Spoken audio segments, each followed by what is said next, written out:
दोस्तों नमस्कार, चैनल में आप सभी का स्वागत है। आज हम कक्षा 12वीं के पाठ्यक्रम में सम्मिलित छत्रसाल प्रशस्ति की व्याख्या करेंगे, जो कि आपकी परीक्षा की दृष्टि से काफ़ी महत्वपूर्ण है। पंक्तियां हैं, निक्सतमयान तैमयूखे प्रलय भानु कैसी फारे तमतोम से गयंदन के जाल को, लागती लपकी कंठ बैरिन के नागिन सी रुद्र ही रिजावे दे दे मुंडन की माल को, लाल छितिपाल छत्रसाल महाबाहुबली कहाँ लो बखान करो तेरी करवाल को, प्रतिभट कटक कटीले केते काटी काटी कालिकासी किलकी कलेऊ देती काल को।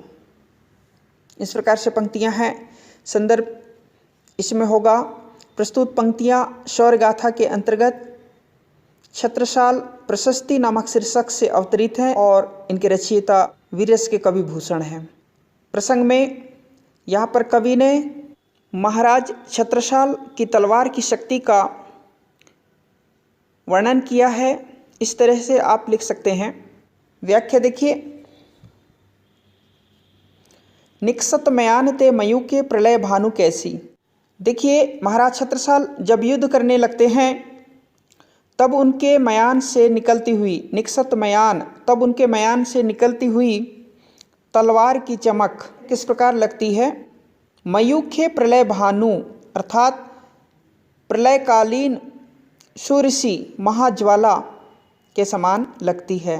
महाराज छत्रसाल जब युद्ध करने लगते हैं तब उनके मयान से निकलती हुई तलवार की चमक, मयूखे अर्थात चमक, प्रलयकालीन सूर्य की ज्वाला के समान लगती है।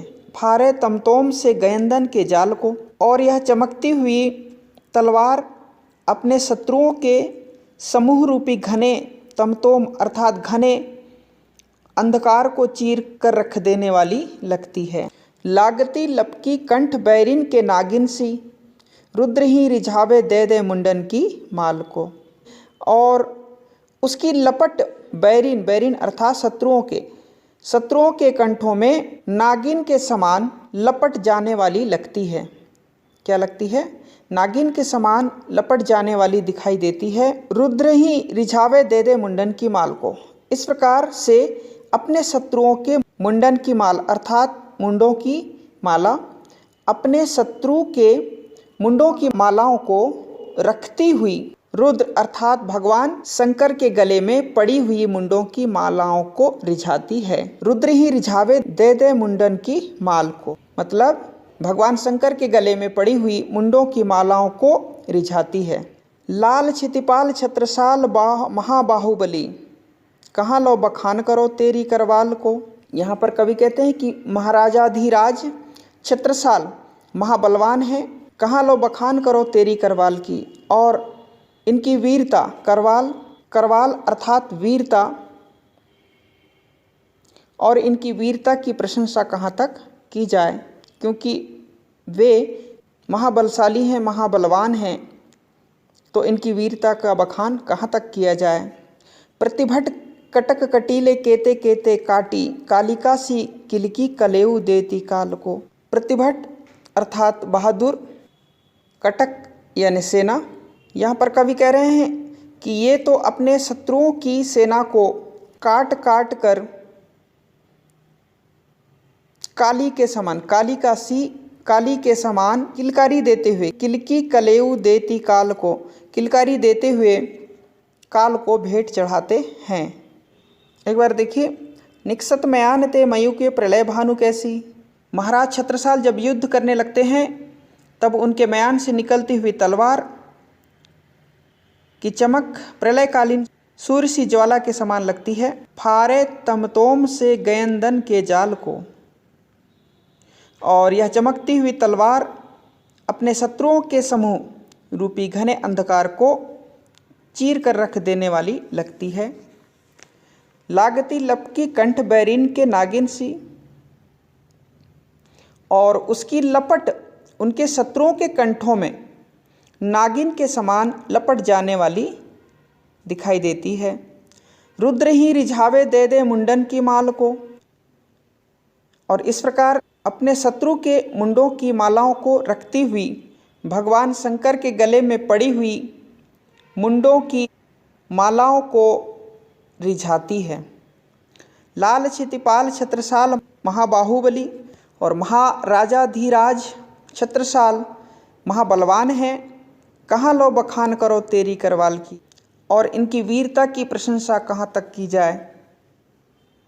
प्रतिभट कटक कटीले केते काटी काटी, और ये तो अपने शत्रुओं की सेना को काट काट करके काली काशी की कलेऊ देती काल को, काली के समान किलकारी देते हुए काल को भेंट चढ़ाते हैं। ठीक है, इस प्रकार से इन पंक्तियों का भावार्थ है। विशेष में वीर रस का यहाँ पर प्रवाह है, उपमा और रूपक अलंकार है। ब्रज भाषा में ये पंक्तियाँ लिखी गई हैं। अगली पंक्तियाँ देखिए। भुज भुज गेस की वह संगनी भुजंगिनी सी, खेदी खेदी खाती दीह दारुण दलन के, बख्तर पखारन बीच धसी जाती मेन, पैरी पार जात परवाह जो जलन के, रया राव चंपती के छत्रसाल महाराज, भूषण सकै करी बखान को बलन के, पंछी पर छीने ऐसे परे पर छीने वीर, तेरी बरछी ने बर छीने हैं खलन के। संदर्भ उपरोक्त ही होगा। प्रसंग में यहाँ पर महाराज छत्रसाल की बरछी की प्रशंसा की गई है, बखान किया गया है। व्याख्या देखिए। महाराज छत्रसाल की बरछी का वर्णन किया गया है। भुज भुज गेस की वह संगनी भुजंगिनी सी, खेदी खेदी खाती दीह दारुण दलन के। यहाँ पर कहा जा रहा है कि आपकी बरछी आपकी भुजाओं रूपी शेष नाग की साथिन नागिन के समान है। भुजंगनी, संगिनी अर्थात साथी, भुजंगनी आपकी बरछी आपकी भुजाओं रूपी शेषनाग की साथिन नागिन के समान है। देखिए, खेदी खेदी खाती दीह दारुण दलन के। दीह अर्थात बड़ा, दारुण यानी भयंकर। यह कहा जा रहा है कि यह बरछी भयंकर एवं क्रूर शत्रुओं के बड़े बड़े समूहों का पीछा करती हुई, खेदी खेदी अर्थात पीछा करती हुई उनके प्राणों को चुन चुन कर खा जाती है। बख्तर पखारन बीच धसी जाती में, जिस प्रकार से बख्तर यानी कवच और पखारन हाथी के ऊपर पड़ी हुई लोहे की जाली, उसको पखारन बोलते हैं। मीन अर्थात मछली। जिस प्रकार आपकी बरछी तो शत्रुओं के शरीर के कवचों और हाथी के ऊपर पड़ी लोहे की जाली में इस प्रकार सीधी घुस जाती है। पैरी पार जात प्रवाह जो जलन के। जिस प्रकार कोई मछली पानी के प्रबल प्रवाह को चीरती हुई पार हो जाती है। पैरी पार जात प्रवाह जो जलन के। जिस प्रकार कोई मछली पानी के प्रवाह को, मीन अर्थात मछली, पानी के प्रवाह को चीरती हुई पार हो जाती है, उसी प्रकार आपकी जो बरछी है वह शत्रुओं के शरीर के कवचों और हाथी के ऊपर पड़ी लोहे की जाली में भी सीधी घुस जाती है। रैया राव चंपती के छत्रसाल महाराज, भूषण सके करी बखान को बलन के। भूषण कवि कहते हैं कि हे महाराज छत्रसाल, आपकी शक्ति का मैं तो क्या कोई भी वर्णन नहीं कर सकता। पक्षी पर छीने ऐसे परे पर छीने वीर, तेरी बरछी ने बर छीने हैं खलन के। आपकी बरछी से कट कट कर शत्रु सिपाही धरती पर गिरकर इस प्रकार छटपटा रहे हैं जैसे पर छीने अर्थात पर कटे पक्षी छटपटाते हैं। तेरी बरछी ने बर छीने हैं खलन के। ठीक है, खलन अर्थात दुष्टों या शत्रुओं के प्राणों को आपकी बरछी ने क्या कर लिया, छीन लिया है। तो इस प्रकार से कवि भूषण ने इन पंक्तियों के माध्यम से महाराज छत्रसाल की बरछी का यहाँ पर वर्णन किया है। विशेष में बर्छी की शक्ति और कार्यक्षमता का बखान हुआ है। उपमा अलंकार का प्रयोग है। बरछीने में यमक अलंकार है।